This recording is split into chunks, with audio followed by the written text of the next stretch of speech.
आपकी पत्नी माता सीता संकट में है। सीते! भैया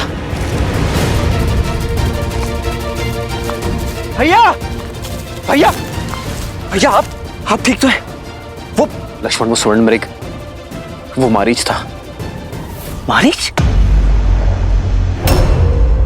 लक्ष्मण, तुम सीता को अकेले छोड़कर क्यों आ गए? तुम्हें तो सीता के पास होना चाहिए था ना। उत्तर दो लक्ष्मण। भैया वो आपकी करुण पुकार सुनकर भाभी माँ व्यथित हो गई थी। मैंने उन्हें समझाने का प्रयास अवश्य किया था, किंतु उन्होंने मुझे विवश कर दिया यहाँ आने के लिए।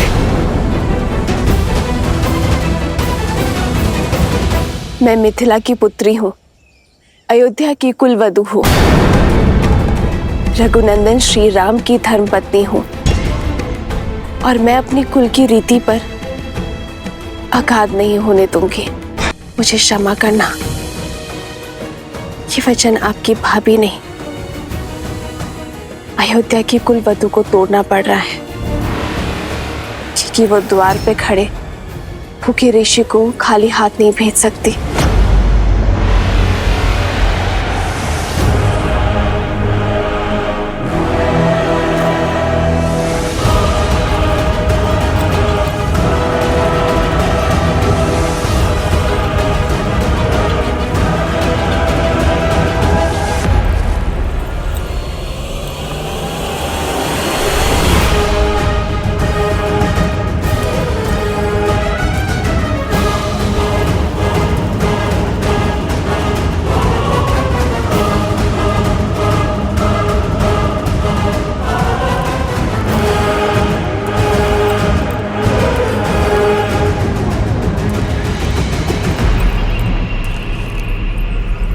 क्षमा करे और भिक्षा ग्रहण करे देव, रुष्ट ना होइए। भला तुम जैसी सुंदरी से कौन रुष्ट रह सकता है? तुम तो त्रिलोक स्वामिनी बनने योग्य हो। वो तो मैं हो ही नहीं ऋषिवर। मेरे श्री राम त्रिलोक स्वामी जो है। त्रिलोक स्वामी ऐसा व्यक्ति जो अपनी पत्नी को 3 समय का भोजन ना दे सके। उस वनवासी ने सिवाय दुख के तुम्हें दिया ही क्या है? तुम तो लंका की पटरानी बनने योग्य हो। इस भिक्षा के बदले मैं तुम्हें वो पद देना चाहता हूं। तुम्हारे शब्दों ने तुम्हारे रूप का भेद खोल दिया है। तुम साधु नहीं हो। कौन हो तुम? उत्तर दो दुष्ट। अपने वास्तविक रूप में आओ। सुंदरी का आग्रह कौन टाल सकता है? ये है मेरा असली रूप। राक्षस हूं मैं। राक्षस हूं मैं।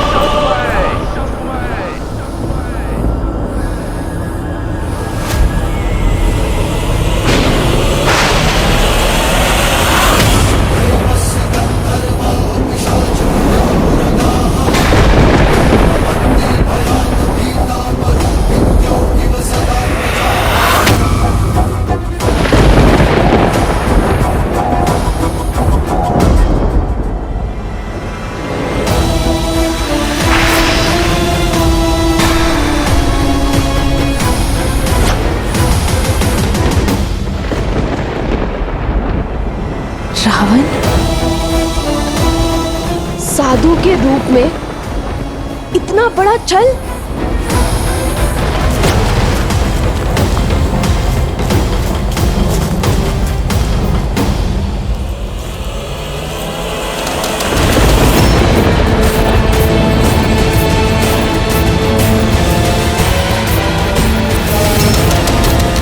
यदि तुम्हारे स्वयंवर में महादेव ने मेरा साथ दिया होता, यदि मुझे पिनाक उठाने की अनुमति दी होती, तो मुझे यह करने की आवश्यकता नहीं होती। आज से 13 वर्ष पूर्व तुम लंका की पटरानी होती। परंतु चिंता मत करो, तुम्हारे दुख हरने मैं आ गया हूं। मौन रहो पापी। कुछ पल के लिए ही सही साधु के रूप में थे, उसका सम्मान करके तुम्हें एक अवसर दे रही हूँ।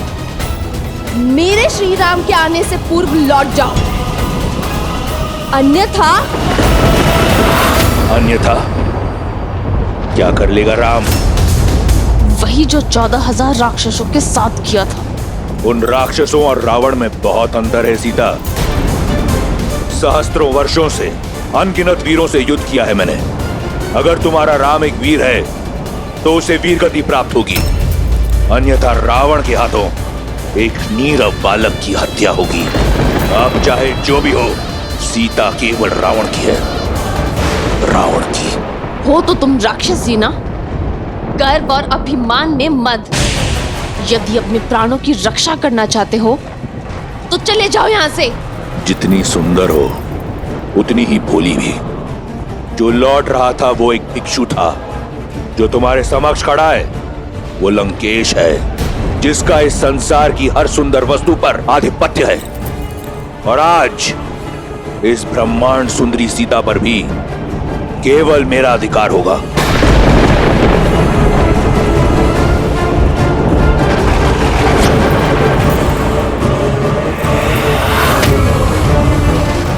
अब कोई लाभ नहीं सुंदरी।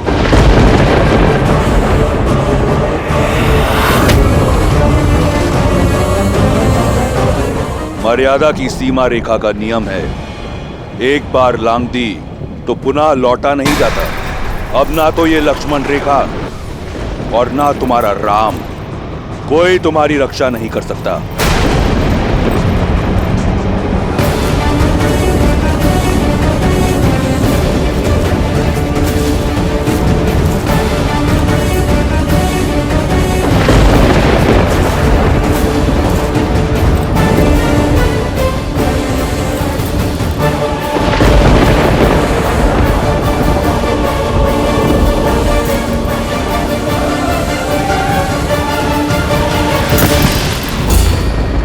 दुस्साहस का परिणाम भयंकर होगा रावण।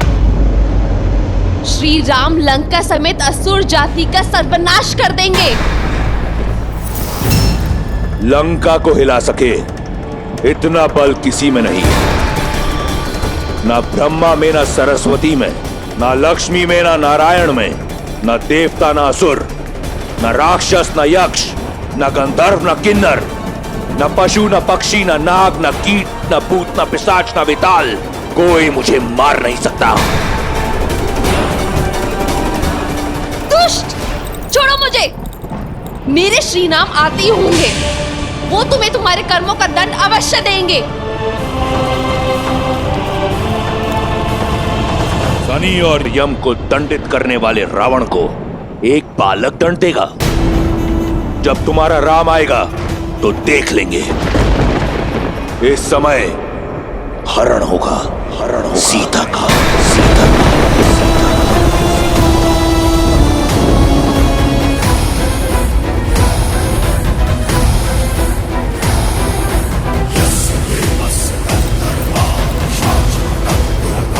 श्री राम, सहायता कीजिए आर्या।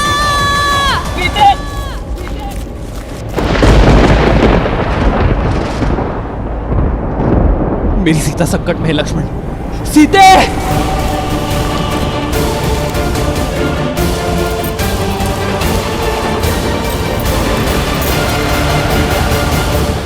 रावण का ये अपराध अक्षम्य है, जिसे युगों युगों तक भुलाया नहीं जा सकता।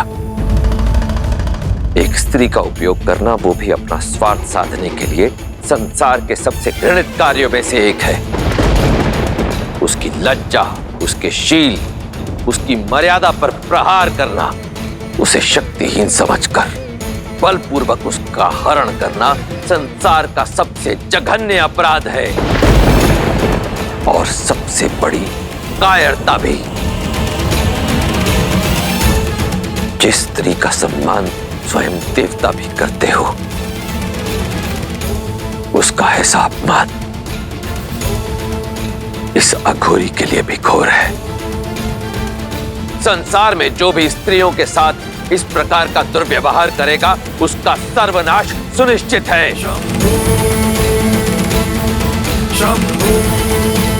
आज अपने इस जघन्य अपराध से रावण ने अपना अंत स्वयं लिख दिया है।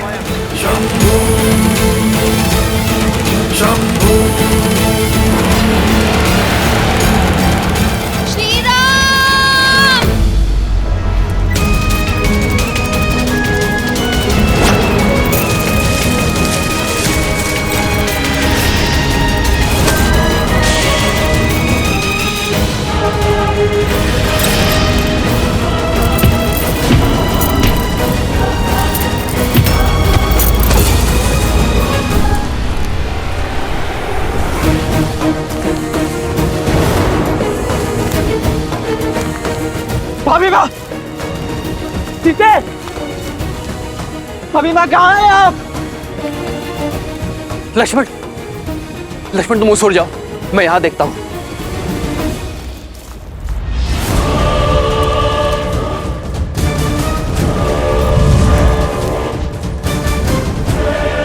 बस इतना ही बल है, और चीखो और चिल्लाओ।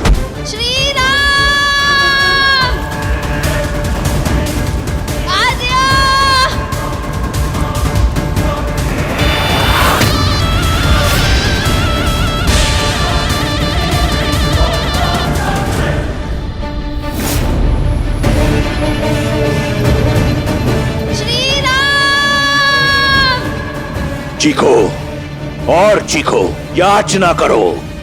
जब मेरी बहन का अपमान हो रहा था तो तुम प्रसन्न हो रही थी ना?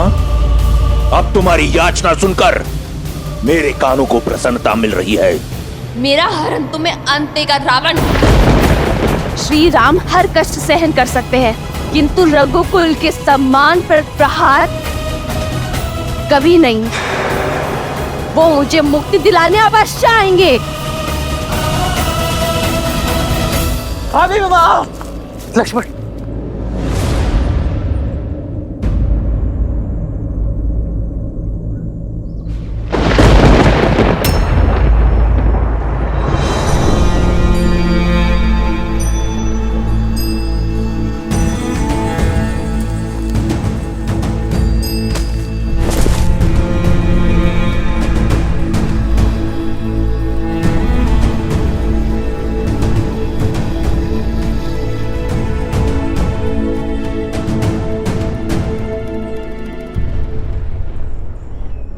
सीते, सीते, सीते, सीते,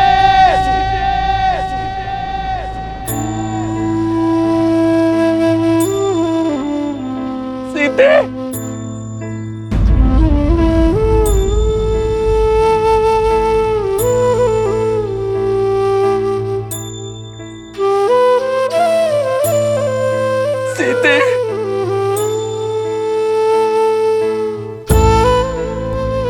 सीते,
रावण का अंत लिखने के लिए नियति ने कितना घोर लेख लिखा है महादेव।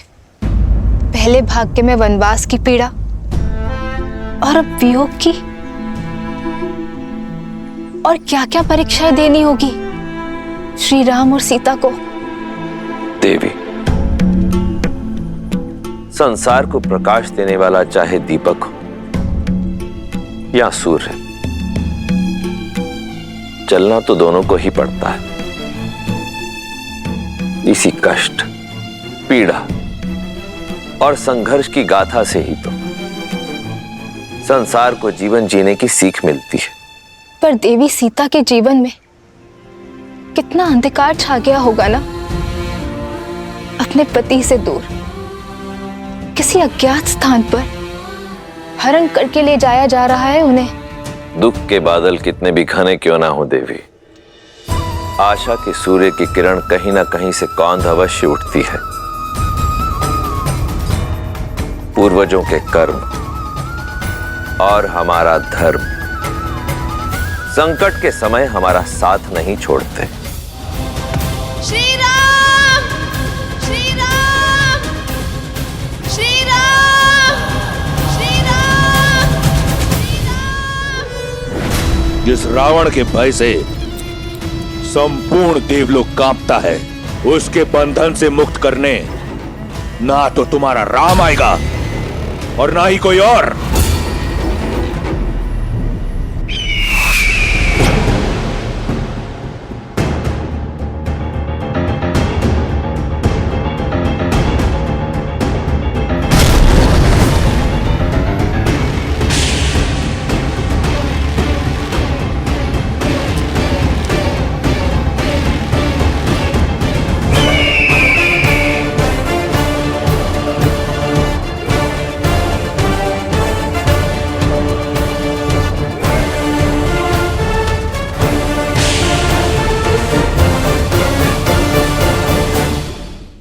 इससे पहले कि अधिक विलंब हो जाए, हमें सीता को ढूंढना होगा। लक्ष्मण आओ। दोष मेरा है।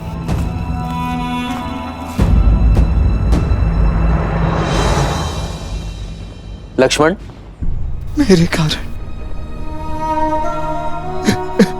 मेरे कारण ये अनर्थ हुआ।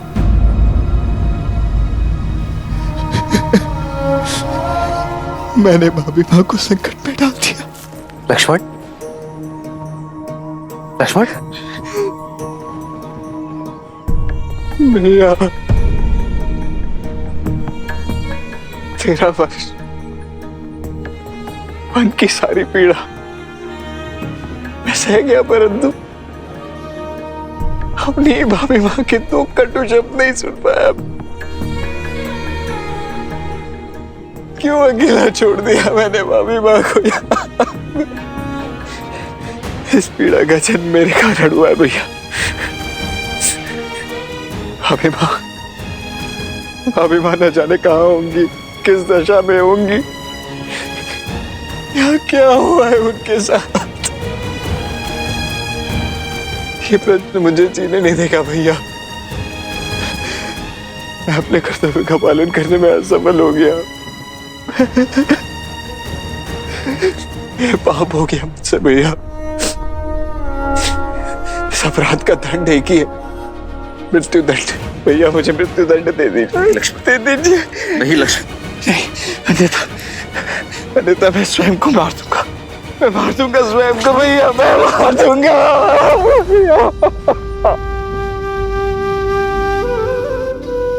नहीं लक्ष्मण, तुम्हें क्षमा मांगने की कोई आवश्यकता नहीं है। यदि भूल तुम्हारी है तो भूल मेरी भी है। तुम सीता के कटु शब्द ना टाल सके और मैं उसका आग्रह, और भूल का प्रायश्चित होता है सुधार। लक्ष्मण, मेरी ओर देखो लक्ष्मण, हमें सीता को ढूंढना होगा। मैंने माता को वचन दिया था लक्ष्मण कि मेरी सीता को प्रसन्न मुख वापस लाऊंगा। हमें अपना एक कर्तव्य निभाना होगा लक्ष्मण, और इस दायित्व में मुझे मेरे भाई की सबसे अधिक आवश्यकता होगी।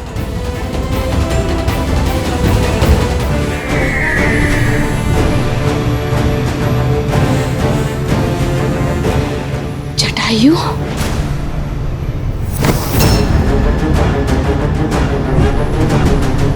मार्ग छोड़ो दुस्साहसी पक्षी। दुस्साहस तुम कर रहे हो पापी। एक स्त्री को उसकी इच्छा के विरुद्ध स्पर्श करना भी पाप है। तो अब पक्षी भी ज्ञान देने लगे। पक्षी नहीं, पक्षीराज गरुड़ का वंशज, महाराज दशरथ का मित्र, सीता के पिता समान। ये जटायु अपनी पुत्री की रक्षा के लिए खड़ा है। तो तुम सीता की रक्षा करोगे। अद्भुत। और तुम्हारी रक्षा रावण से कौन करेगा? मैं एक वृद्ध पक्षी को मारना नहीं चाहता। क्यों अपनी मृत्यु को न्योता दे रहे हो? तुम मुझसे जीत नहीं पाओगे। चले जाओ। मुझे तुम्हारे बल का ज्ञान है दशानन। मैं जानता हूं मैं तुमसे जीत नहीं सकता, किंतु मुझे तुमसे जीतना भी नहीं। मुझे श्री राम के आने तक तुम्हें रोकना है। तुम्हारे बल का घमंड तोड़ नहीं सकता, किंतु इस घटनाक्रम के मार्ग को मोड़ अवश्य सकता हूं मैं।